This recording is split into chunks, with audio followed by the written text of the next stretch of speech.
Now, loneliness is killing us. And when he says us, he means us men. This is a men's issue. This is a gendered issue. And yet, when they want to tackle this issue, they always make it gender neutral, and therefore neutralizing any ability to deal with it. It's to mask that as a men's issue. Now, before we get into it, I just want you to stay tuned later because I want to bring up this trucker. And this trucker is living a lonely existence, but he doesn't feel lonely. You know why? Because his lonely existence on the road is to bribe a woman into his life so that he has a social circle when he gets home. That's what's going on here. Okay? So let's get into this. Loneliness is absolutely an epidemic in our society, but it's been growing for decades. The loneliness epidemic is the same as the boy crisis, right? It's men being victimized, but he's trying to erase the victimhood of it. He's trying to blame the men for what is happening to them. Loneliness is the sense that I am less connected to other people than I want to be. It's a very subjective experience, and that makes it different too from isolation. Yeah, loneliness is subjective, but this being discarded is not. That's objective. Like you said, it's different from isolation. Men are being isolated, so that's an objective experience. So I can deliberately isolate myself and feel great about that. But only you can tell if you're lonely. And again, self-isolation is not the same as being discarded. That's the difference. The fact is, you can be lonely in a crowd, you can be So lonely. you see what you're doing. This is blaming the victim. This is what this professor is doing, right? He's blaming the victim. He's saying, you men are being isolated, right? But it's somehow your fault. It's all subjective. It's all in your mind. Lonely in a marriage. You can also be very content and not lonely alone on a mountaintop. Yeah, see that guy on the mountaintop? He's self-isolating, but he knows that he can get off this mountaintop and go home and meet people. He feels accepted by society. So this lonely, being alone is temporary. That's the difference. Starting in the 1950s and going all the way through to today. Exactly. The 1950s. What was going on in the 1950s? Post-World War II. Technology reached a level that women could get easy, clean, safe jobs and support themselves and not have to deal with a man. And so they could start discarding men. That's what's happened here. And this guy will never admit this. We know that people have been less and less invested in other people. No. Women have been less invested in men. Some studies, as many as 60% of people will say that they feel lonely much of the time. And the lowest estimates are 30 to 40% of people say they feel lonely. Young adults, age 16 to 24, are the loneliest age group. Exactly, 16 to 24. Every generation, it gets harder to bribe the girls. Now I'm going to bring you to this trucker and show you what I mean. Now this trucker, there's the beautiful young wife who gets to leech off him. And the child she gets to hang over his head in case he wants to get out of line. She gets to stay home while he goes to work, right? So this is him describing a situation right about here. So yeah, I'm third generation now. I was married, I got married in September. I have a 4-year-old daughter, and just leaving them for the week puts a lot of pressure and a lot of workload on my wife. No, it doesn't, dude. She has the easy job. Household chores is not a lot of work. So you're doing the work. You're the one who's suffering the stress. So see what guys have to suffer the stress of being alone on the road, and yet they project it onto their wives. And just not being there for family things that you want to be there for. So he wants his family, but he also doesn't get to be involved in it. This is a lonely existence. So this man is paying for a woman's attention. You know why? Because he's saying, as lonely as it is here, like that guy in the mountaintop, when I'm done work, I can go home and there'll be a social circle there for me. That's what he's doing. Men have no ability to choose. They can only work and hope that it provides them with company.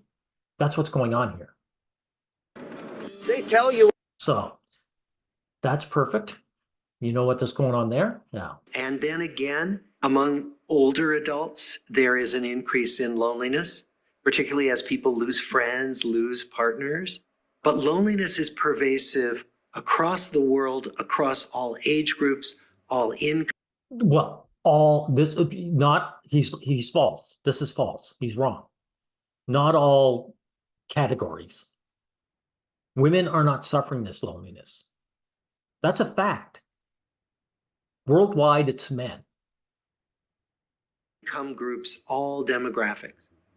And by the way, as you get older, what can I say? People don't have large families anymore. That is, women don't want them. Women don't want to put up with the labor involving multiple children. So this is due to people's choices. There are so many factors that are responsible for this loneliness epidemic. They did not just begin with the digital revolution.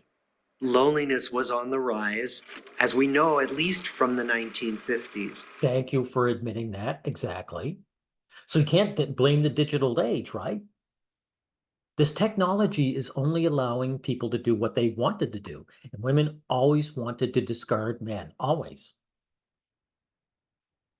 In part because of social dislocation, we've become a much more mobile society where the networks of family and friends get disrupted as people move for jobs and other. You mean men move for jobs?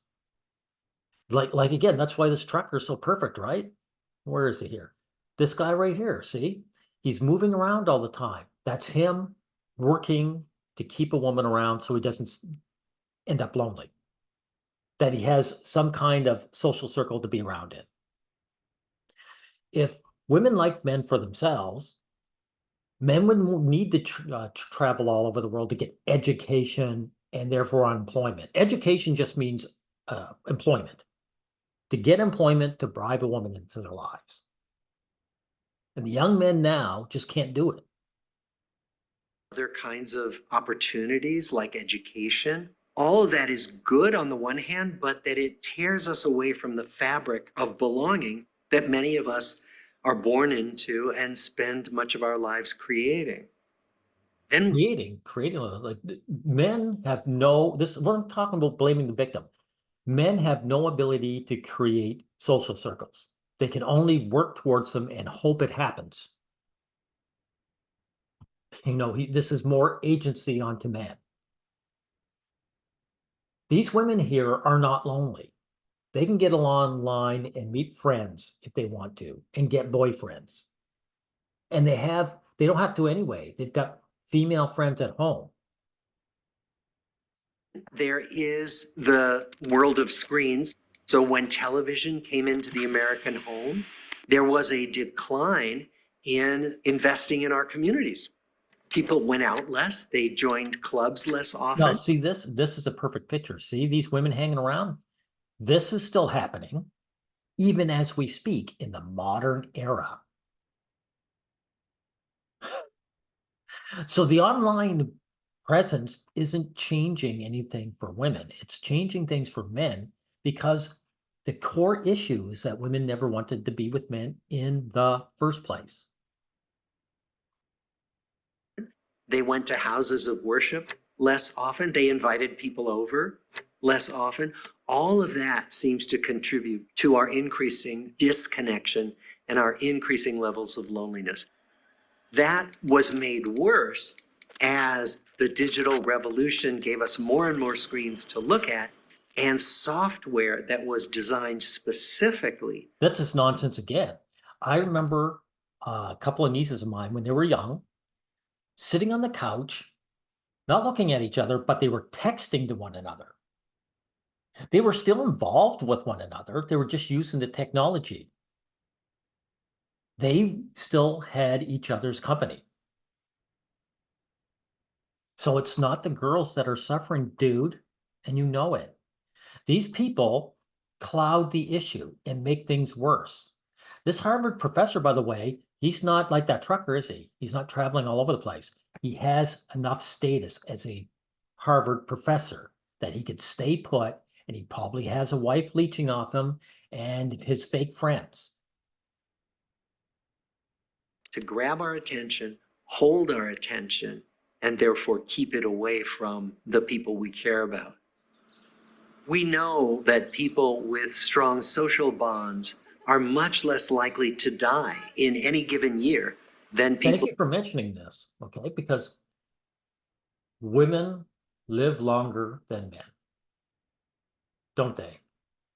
On average, women live longer than men worldwide, with an average lifespan of 5 years longer for women in the US and 7 worldwide. That's no doubt averaging out. Why do they live longer? Because they don't have the stresses of working for acceptance. They don't have to work for the acceptance. They are accepted, right? And because they're accepted, they live longer. And of course, by the way, everyone, men are usually insulted by them hinting at the idea that women are just biologically superior to men and are able to live longer for that reason. But the simple fact is they are accepted by society and they don't have to work for their acceptance. People without strong social bonds. There's good work by Julianne Holt-Lundstad, who is a researcher who studies loneliness. And what she finds is that loneliness is as dangerous to our health as smoking half a pack of cigarettes a day. We think that stress is one of the main causes Of course, and again, look at this man's stressful life. He has to be on the road perpetually, and he has to miss out in social functions, all to make sure his wife is willing to sit home and leech off him. And that doesn't stop women from divorcing these guys. They divorce them anyway. So the stresses are men's stresses. Professor. physical health breakdown that comes from loneliness. But there are probably other causes as well. And in addition, the research shows that people who are lonely in late life have more rapid brain decline. So we know that this same process of increased stress or decreased stress affects how our brains age. And many other studies show that the single choice we can make that's most So, Jesus Christ. Sorry, this is really pissing me off. So he's describing men suffering, and so he's just dancing around the issue. So it's really pissing me off. single choice we can make that's And this is the other thing that pissed me off. He's talking about choice. Men do not have choices, guys. Our choice is how much we're going to work towards getting what we want. But men do not have the choice to join a social circle. Our choices are limited to how hard we work towards it. But that does not guarantee acceptance. Right? So he's putting, of course, hyperagency on the men. most likely to keep us on a good path of well-being is to invest in our relationships with other people. There you go. So this guy is investing. What's his investment? He's working continuously and missing out in order to keep a woman around. That's the investment for men. It's not just Women's investment is to simply exist. our closest relationships that make us feel connected. It's all kinds of relationships. It's the person who delivers the mail. It's the cashier who checks us out at the grocery store. It's all these casual. Do you believe that? Do you believe a lonely single guy feels better because he's got this deep connection with the cashier down the street? Encounters. All of these ways of making it a little bit more personal do a lot to make other people feel like they belong, and they make us feel more like we belong. So what it is, he's blaming the screens for something that has nothing to do with them. And by the way, this is how they insult men too. They talk about loneliness and they show a beautiful young woman who will be anything but lonely. This is a gendered issue. It's a men's issue. And they're trying to make it gender neutral, but at the same time, they make it a gender issue by showing a woman. Many people who are lonely feel that others don't want to be with them. And what we know is that lonely people. Men don't feel it, they know it. That's why that trucker has to work like a dog, so he won't be discarded. People can sometimes give off the message that they don't want to be approached. Okay, see, this is pickup artist right here. This guy is a scammer, this Harvard professor. He's blaming the victim. He's saying, hey, bro, just go out there. Put yourself out there. Just touch grass. That's what this guy's saying. Just touch grass. You know, a woman who gives off lonely vibes attracts men like flies to honey. Because they say, oh, this woman's lonely. She'll accept my company. Lonely men give off the vibe that he's a nobody. Women go for status. This guy has no status. He's lonely. Yeah, he doesn't have any friends. He doesn't have any social circles. He probably isn't well employed. The only difference if he's a celebrity, like a famous male celebrity that looks lonely, he'll attract women like flies to honey. Because they're afraid of others. They're afraid of the world. And so No, they're not afraid of others and afraid of the world. Well, if they are afraid of others, I should say, I better correct myself. These men are afraid of others for good reason. Because these men, through hard, harsh experience, know that people don't want to deal with them. Women and men they don't want to deal with strange men. So these men have been told by society they're not wanted. So their fear is absolutely 100% earned. it may be that lonely people can learn more about making gestures and giving off signals that say, I would like to connect. See what I mean? So they bring up this issue that affects men. They make it gender neutral so that they don't get to the core of the issue. And then they just blame men. They victim blame men, right? If your efforts to bribe a woman and her fake love into your life doesn't work, well, just put yourself out there, bro. Just put yourself out there. It's all your fault. See, this is why we have to make videos like this. It's to counter the scam artist here. This guy's a scam artist. A big thing, and they got millions of subscribers. And they've got almost, it's pushing 500,000 views. This is the tripe men get fed. So we of the Pro Male Collective, we're countering this horseshit. This is poison to men.